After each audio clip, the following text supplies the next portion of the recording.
Run, river, run, run through the hills.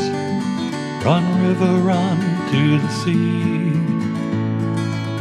Run, river, run to your place beneath the sun. Run, river, run over me. Run through the land, you run through my soul. Welcome to Be My Guest. This is Jan Lewis. Today we have a favorite person who was on our program, what would you say, about a year ago? About a year ago. About a year ago. We have Pravin Trivedi, right? Pravin Trivedi. Yes. I've got that right. He is our East Indian author in residence. He has finally produced the third book in his trilogy about the Wandering Migrant. And this one is the Wandering Migrant in the New World. I don't, Paul, if you can get this. People who were following this before will remember that you had started, what your first book was, which one now? Which one was your first? The Wandering Migrant. Yeah. Turn it a little bit this way? Yeah. All right. Yeah, and that was the first one. Then the next one was You Wandered West. Yes. My favorite right now, I think, and I've read all three of them, is definitely The Wandering Migrant in the New World. We've got a lot to talk about. When you came over from India, Yeah. you went to New York, right? Well, we went from London, England, to New York. That was the last leg of the trip. Yeah. That was a heck of a journey. So we went to New York, and what interests me is when they left New York, you went to Springfield, Mass. That's correct. Right Yeah. within seconds of where I lived in Wilbraham. Absolutely. And we just missed each other. Yes. Tell us more about when you got to Wilbraham. Tell us about some of the things that happened when you got to Springfield. It was, I found my job, as they say, through the New York Times. I had written something like 350 resumes in 6-month period of time, and I got one job. Times were very tough for engineering at that time. And I got a job in Springfield. Now, because I had sent so many resumes and I kept a record, I didn't keep a record of what the company made in Springfield. And how was I going to go for a job that I didn't know much about? Right. So I called up the place, and the operator picked up and said, "Who would you like to speak to?" And I said, "Nobody. I would really like to speak to you." And she said, "Why?" I said, "I just want to know what you manufacture there." Yeah. So she told me they made fire alarms and clocks and school laboratory systems and things that I kind of recognized but didn't know much about. And I said, "Well, here it goes, it's a job." And so I came to Springfield, and I didn't have a car, came by Greyhound bus, and eventually made it to the plant. And once I was sure that I had the job, then they gave me 2 weeks residence at a local hotel. But you can't get too far without a car. No. No, you can't. Especially in Springfield, Massachusetts. Oh, the buses are, they say they have buses. That's why I chose the location where we had our apartment. But the bus was once an hour, and if you missed it, you were an hour late for work. Oh. So, but it was good. It was a job, and we could make ends meet. So I, my wife, our son, who was at that time 5 months old, and my father, who had retired from teaching job. So the four of us went to this apartment in Agawam, Massachusetts, which was... In Agawam, oh yeah, I know it well. Yeah, it was across the river from Springfield, and that's where we started in this country. Now, that was in 1971, August, and I've lived in Massachusetts ever since. It's more than 40 years now. Now, when did you go to, I've got it right underlined here. Do you remember what year you went to 16 Acres? That's part of Springfield, Massachusetts. 16 Acres, we bought a house about a year into this country, so it was about 72 August or so. Well, you may have been there just before we moved. I think we left in 73. Yeah, I think there was a crossover a little bit. Well, I used to walk with my best friend from Wilbraham, like right there where we lived, right over the line to where you were. And I should have recognized you, of course. No, I don't think so. I was like, what? Oh, Yeah. 15s. Let me see. I have written down so many fun things. You were shopping, even back then, here in Grafton at the Stop and Shop. Yeah, a friend of mine lived somewhere near there, and So going home, he would stop there for shopping, so I'd do some shopping there because we didn't have a car. I know you had to rely a lot on in the faith of helping. We have people helping. Oh yes, and that's what I loved about this place. You had to talk to somebody for 10 minutes, and you became friends. Oh yeah, that's you can become friends with somebody in a. Well, I do this all the time, but in a grocery store line, I'll just start talking to somebody, or in a doctor's waiting room. Doctor's waiting room is a good one. The department store or the grocery store, Indians like to find their kind, mostly because of the food, And we went to a shopping center, went into this grocery store up and down one aisle, and we saw somebody that looked sort of Indian. Okay. And we came down the other aisle, and then when we went third time, we thought this was too much, we have to ask. Yeah. So we stopped and asked, "Are you Indian?" And they started talking in our language. There you go. A specific language. That night we had dinner with them, and we are friends with them 40 years later. Oh my God. They live in a different state now in Pennsylvania, in Allentown, but we go to their kids' weddings, and they come to our kids' weddings, and that's how you are still friends. That's how. Have you tried Patel's in Shrewsbury on Route 9? It's a supermarket. Oh, that's a nice supermarket. Yeah. There is another India market opened about 2 miles, no, half a mile from there, something like that, on Route 9 and 20 Junction. How about that restaurant, Udupi? Udupi, yeah. That specializes in South Indian food, whereas many other restaurants specialize in North Indian food. Udupi is really a nice restaurant. Is it vegetarian? Yes. I think they have non-vegetarian stuff, but basically South Indian food is vegetarian. So there's a difference between the northern Indian and the southern? Oh, the north has more concentrated with wheat and a little bit of rice. The south is mostly rice. Rice. And they speak Tamil in the south, right? Tamil, Telugu, Malayalam. My niece speaks those languages because she was brought up in southern part of India, even though she's from Gujarat, How many dialects do you speak? Or would you? Well, 3 or 4. So you would understand anywhere you go, probably.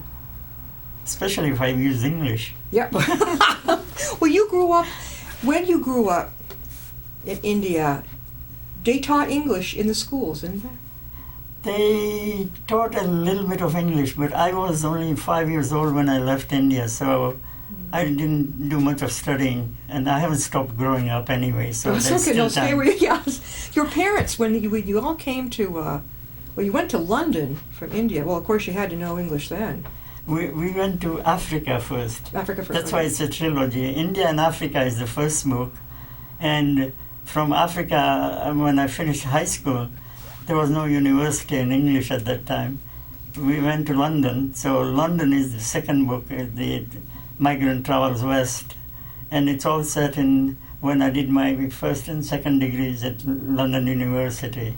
And the third book is set when we left England and came to the US. This book, The Wandering Migrant in the New World, again, is my favorite. This is where he takes us literally when they come to America. Yeah. And, you are a comedian because you have a way of telling the story that I would be reading it in bed and I'd be like, just, chuckling and reading the whole...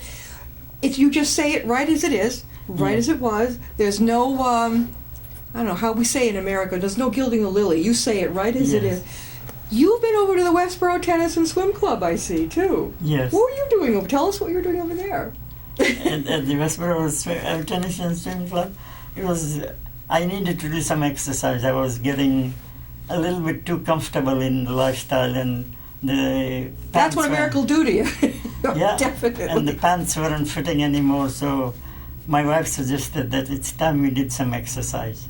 So I went to Westboro Tennis and Swimming Club, and we became members for about 5 years, and did exercises. Did you like it? I liked it very much. You did? Yes. Okay. A lot of us don't. Well, I don't always tell the truth, Okay. The trick You really, put up with it, I know. The trick with losing weight really is don't eat. That's what really does it. Don't eat as much, right? Don't eat as much. Little bit, just a little bit. Portion control, I find that kind of easy. I don't deny myself anything, but just keep the portions down. But then when you have people around you, like my mother-in-law, for example, just today, have a little bit more today. I'm here. Just don't worry about it. Well, she stays for a long time, and then the diameter of your body has a will of its own. The diameter of the body, I've got to remember that. Well, we call it fat. Yeah. Fat or gristle. I told my friend of mine he's got gristle. Yeah, fat and bones make a friendship that is long-lasting, longer than your desire or your willpower. Yeah, So- it's tricky. No matter how old you are, it's hard. I was looking at some frothy cute pictures in Pravin's book. Everything, but Frank and you putting in a door to the deck. Yes. Tell us about the house you built. Oh, the house was a reasonable HUD home and that I could afford, and had a lot of things that weren't in it. The basement wasn't finished. There was no deck in the back. So we built a deck in the back, but then there was no way to go from the kitchen to the deck. So my boss came over one weekend and we made a hole in the wall and put a door in there. So it became a very livable home, and my brothers-in-law were coming over from India and we didn't have enough room, so I finished the basement, and there was 2 brothers-in-law and their wives, 4 of them, and 4 of us, 8 people in a 700 square foot ranch. Oh. We took numbers like in the supermarket for going to the bathroom in the morning. Are you serious? You had to take a number to go? I know, you're kidding with me. Yes. Yeah, 8 people in one bathroom? Yeah. I bet a few of the guys went out back. Yeah, definitely. I can't imagine. It's hard enough. I'm going to be honest with you. It's hard enough for here with 2 or 3 people in one bathroom. I don't know if I could handle 8 people in one. You had 30. Pravin told me that he had. Let me get this straight. 30 people in your bigger house that you had. This is the house we built in Westboro, where we lived for 22 years. It eventually had 5.5 bathrooms and 7 bedrooms, and with 30 people there, and a staircase that went up through in the front. Yeah, the foyer. Yeah. We used to call the first landing of the staircase a rest area. So we put a sofa there, and we had a 20-foot Christmas tree one day. And the kids used to decorate it from the second floor, put stuff on Yeah, it. they would stand right there. And Yeah. You had a Christmas tree. Yes. You celebrate Christmas. Sure. All right. You get presents and you get a lot of good food. Yes, It's worth why celebrating. not? Join in. It's like, what's that? Oh, I love Diwali.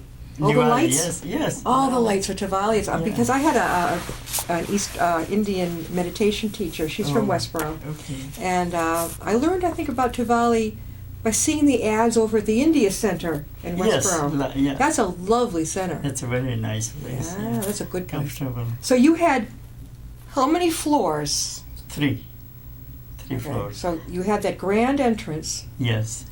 and you went up to the second floor. Yes. And then what was the third floor like? 2 big bedrooms in the 3rd floor with a bathroom. Did you have one of those spa tubs, with a... Yes, but we had that on the main master bathroom. Kids used to love that. I'll bet your Yeah. wife loved it. Yes. And Thanksgiving, we celebrate that too. Here's the funny one. Later on, I was a school teacher, and I was sitting in the school teacher's room, and there were about 6 or 7 Caucasian ladies and me. And the cafeteria manager, she came over and she said, "Hey, do you celebrate Thanksgiving?" And I said, "Look, 7 or 8 beautiful white women and me, the only Indian in town. Why not, right? Why not?" I think this is in here with you were It should teaching. be in. Where were you teaching? When I was an engineering manager for a long time, and when that company started deploying its people, I was riffed. That means I was let go because they were just laying off a lot of people. And I decided that sitting at home was no good. Also, my wife helped me decide that sitting at home is no good. No. So That can drive a guy nuts, from Yes. what I hear. Well, I was actually quite happy with You that, were? but- He's more like me. But- We'll work from home, right? Yes, but then I went and got a degree in education, and I went to teach in Millbury, Massachusetts. That's right up the lane. When Yes. you were in Millbury, what school were you at? High school. The high school. When were you there? I was there for about 2 years ago. I left, but I taught there for 5.5 years. Do you remember which years you were there? Let's see. I have to count backwards, but from 2007 onwards, I think. That's not long ago. No, Not that long ago. I've been retired only about 2.5 years. And you taught history? No, mathematics, Math? and engineering. And In a high physics. school? Really? Yes. They have that now in high school? They do have that in high school, but the kids, of course, they know it all. So Pravin, I had to have a tutor as a sophomore. You remember that? Yes. Yeah, math. yeah. I was awful at it. No, physics is kind of hard, but it's in teaching that you have to really figure out how to make kids interested in this, and instead of giving problems of projectiles and angles and so on, you tell them if you had to kick a football, what angle should you kick it so that it goes the furthest? Yeah. That they're interested in. They want to see it. Yes. What do they call it? Kinesthetic? Oh, wait a minute. Visual learning? Visual learning. Yeah, like hands-on, too. And something that they do, you know. Yeah. So you hit it right on and you enjoyed it. I enjoyed it. But many of the kids in high school seem to think that they know it all. And Oh, tell me about it. And after high school, too. yes, true. So it's tough. There are 80% that are in a category where it's difficult to teach, and 20% are in the category that really make us what we are, really strong at mathematics and physics. There's some there that just don't care, right? Some of them don't care that this world will take care of us. We are at the top of the mountain. Pravin, did you ever run into any? I don't know if you have it over in India or whatever, but we have a lot of kids here, through no fault of their own, have ADHD. Yes, yes. Did you run into that? I ran into that a lot. It's tough to teach to that. Yeah, and usually I try to have a guide in my classroom who would take care of children like that, and whenever I get a chance, I would go and sit with them too, or see them after school. They just learn differently. They're smart, but they just learn differently. Yeah, they have, all of them have something that they're really good at. They love passion, yeah. Yes, right, and you work on that, and then you get somewhere. That's the way. Find out what they, and then go with it. Perfect. You could have just taught a lot of our American teachers that too. Pravin, how is your wife doing these days? She's doing well. She thinks that she's never going to retire. She's a nurse, and she's one of the head nurses at the doctor's office.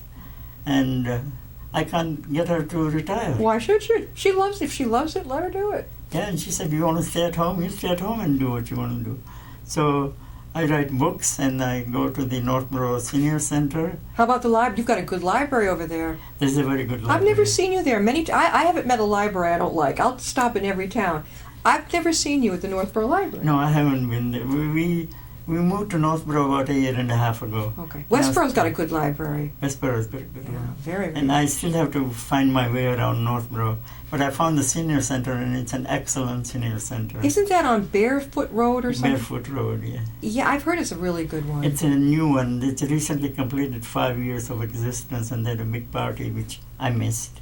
You missed it? Yes. Oh. When the last time Pravin was on with us, about a year ago, I got an email from him afterwards. It said, I just had to have my gallbladder. I'm going to have to have my gallbladder taken out.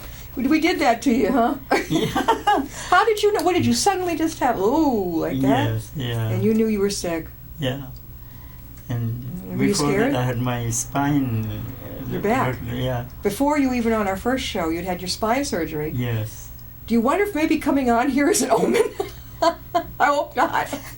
It isn't at all. Coming here is really a lot of fun. And It I is. had a good time. It's like, and I love reading your books. Now, here we go. We have the Migrant trilogy, from what I'm told, has ended. Okay. Yes. Now, somebody slipped it to me that it looks like there's another one on the offing, another type of story. What's that? I was challenged by my son that writing about yourself or sort of pseudo biography, anybody can do it. Why don't you write a novel or a fiction work this time? Yeah. So I've got some ideas. One is about a bus taking its last trip on its leg in India, in a small town, That's a great idea. Following the bus from early morning when the bus driver, who is in love with the bus, in fact his wife accused him of being more in love with the bus than her. He is starting the bus for the last time, so there is a series of people. But I'm starting another site in the U.S. from Grafton, Massachusetts. There is a MBTA train going to South Station. We don't. From yes, they Worcester. do. They do have a commuter train. From yeah. Worcester to Yeah. MBTA. Yeah. And there are people getting on and off there. So I'm starting these two parallel tracks, and at some point, something will happen. So the bus person will meet the train person? Something will happen. Yes. Have you started this? I've got, like I did my first book, I write short stories. Yeah. So I wrote 2 or 3 short stories about the bus journey, and a short story about the MBTA. The short story of MBTA is when I used to go to school in doing my master's in education in Simmons College, and I used to get on the bus and on the train, and one day an elderly lady was asking the train conductor, what is the T and what is MBTA and how do I get to somewhere in Boston? And the conductor said no time for her. She said, honey, let me give you the tickets to people and then I'll come and talk to you. But she was quite rough about it. Yeah. And the train lurched at the time, so the conductors went that way and the lady fell on me.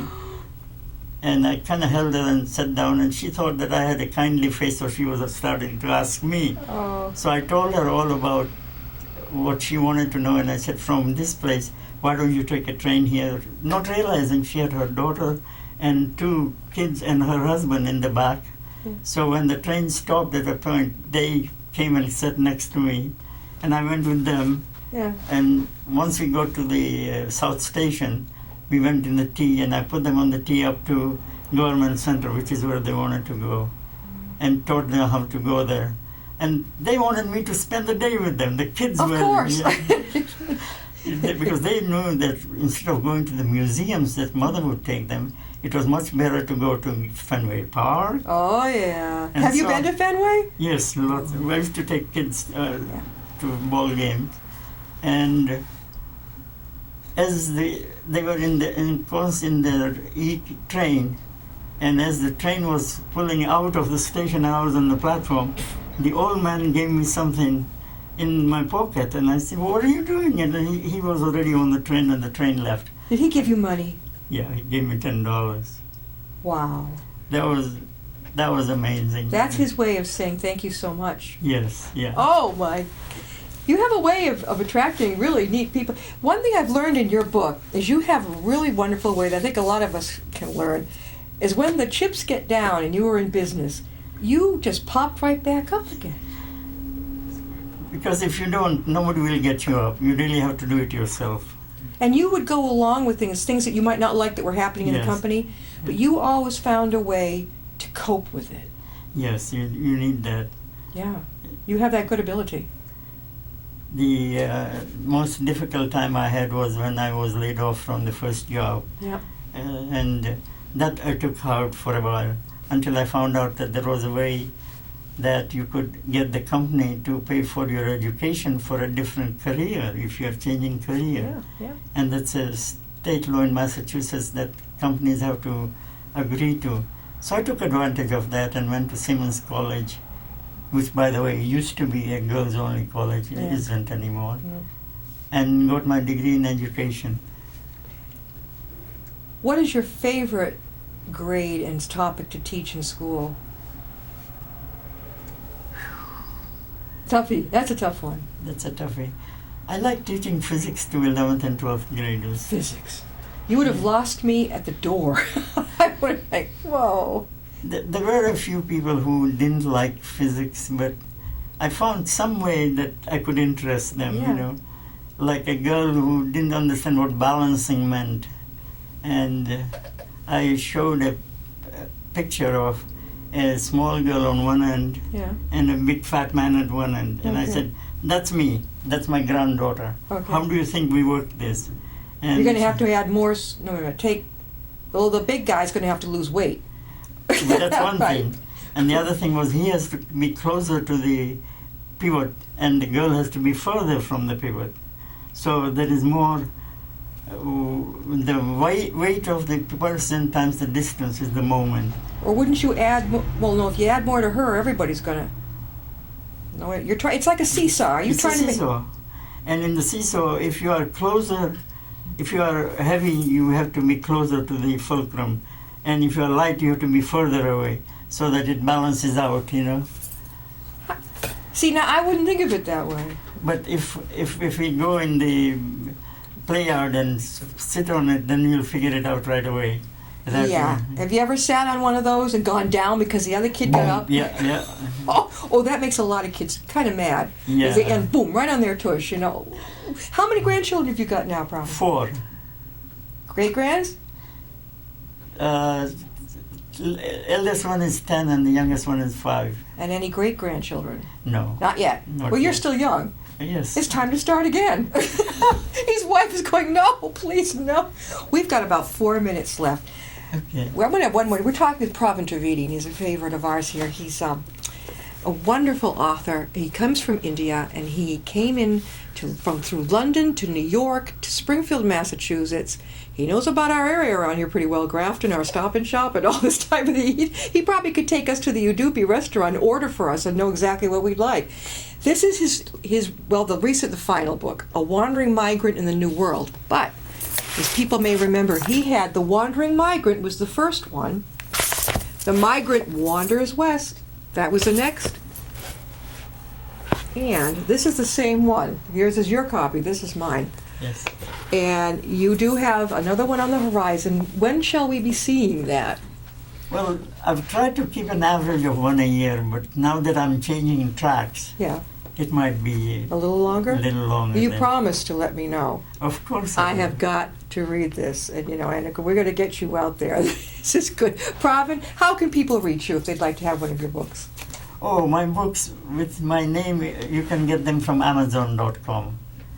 Pravin Trivedi, Ivedi. and his first name is Pravin, Pravin. Yes. And if you type that name, you'll find about 10 books, which are not all the ones that I've written, because Pravin and Trivedi is not an uncommon name, but my middle initial is M. And you'll see anything to do with migrant, that's my book. The others are all on mathematics and subjects like that, much too. Pravin Trivedi is much smarter than I am.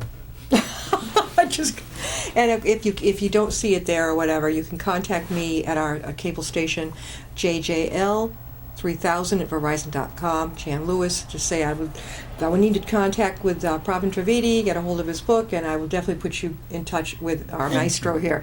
Pravin, thank you so much for being on. He went so doggone quickly.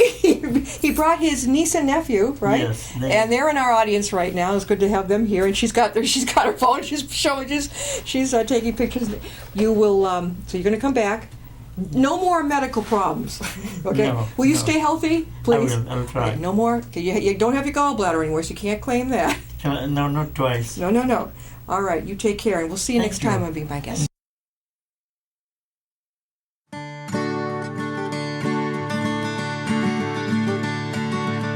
Run, river, run, run through the hills.